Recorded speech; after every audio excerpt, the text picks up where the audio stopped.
ফুটবলে এমন কিছু নাম আছে যাদের গল্প শুনলে মনে হয় একটু দেরি, একটু দুর্ভাগ্য আর একটু চোট, আর তাহলেই পৃথিবী হয়তো অন্যরকম ফুটবল শিল্প দেখতে পেত।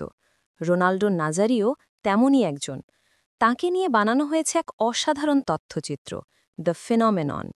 আইএমডিবিতে কেউ লিখেছেন, এক গ্রেটকে নিয়ে অবিশ্বাস্য ডকু, যিনি চাইলে গ্রেটেস্ট হতে পারতেন। আবার লেটার বক্সটে আরেকজনের মন্তব্য, রোনালদোর ভেতরের মানুষটাকে খুব বেশি দেখাতে পারেনি, ক্যারিয়ারটাই বেশি তুলে ধরেছে। পরিচালক ডানকান ম্যাকম্যাথ, যিনি বার্সেলোনার পেপ গার্দিওলা নিয়ে দারুণ প্রশংসিত take the ball, pass the ball বানিয়েছিলেন, এইবার মন দিলেন রোনালদোতে। এটি তার সবচেয়ে ব্যক্তিগত কাজ। ডকুতে রোনালদোর পুরো ক্যারিয়ার সাজানো, শৈশব, সাফল্য, পতন, অবিশ্বাস্য কামব্যাক। ব্যাকগ্রাউন্ড মিউজিকে আছে নস্টালজিয়ার স্পর্শ, আর ফুটেজে আছে রোমারিও থেকে বেবেতো, জিদান থেকে পেলে সবাইয়ের কণ্ঠ। কিন্তু সবচেয়ে অবাক করা তথ্য কি, ইন্টার মিলানে ফেরার পর চোটের পরে তাকে নিয়মিত খেলানো নিয়েই অনীহা ছিল কোচ হেক্টর কুপারের। এমনকি ২০০২ বিশ্বকাপের সেমিফাইনালে তুরস্কের বিপক্ষে তার টোপক গোল, তিনি নাকি তা করেছিলেন প্রচণ্ড ব্যথা নিয়ে। পায়ের এক অংশে এত ব্যথা ছিল যে অন্যভাবে শট নেওয়ার উপায় ছিল না। তথ্যচিত্রে এমন অনেক নতুন তথ্য আছে, তবে নেই একটি উত্তর। ৯৮ বিশ্বকাপ ফাইনালের আগ মুহূর্তে রোনালদো আসলে কিভাবে অসুস্থ হয়ে পড়লেন, কেন খিঁচুনি উঠেছিল, তিনি নিজেও ঠিক মনে করতে পারেন না।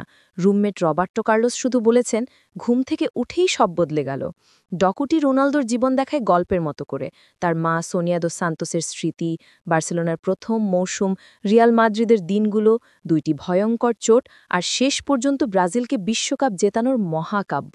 তবে দর্শকদের একটা প্রশ্ন রয়ে যায়, ওয়ান অন ওয়ান পরিস্থিতিতে গোলকিপারকে সামনে পেলেই রোনালদো যে জাদুকর হয়ে যেতেন, তার রহস্য কোথায়? ডকুটি তা বলে না।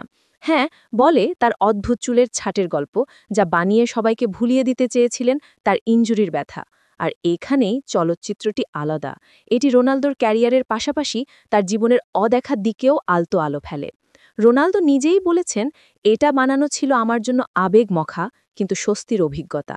আমার জীবনের সত্যিকার ছবি এতে আছে। একটা কথা সত্য, যারা রোনালদোকে দেখেছেন তারা জানেন অন্য গ্রহ থেকে আসা একজন ফুটবলার ছিলেন তিনি।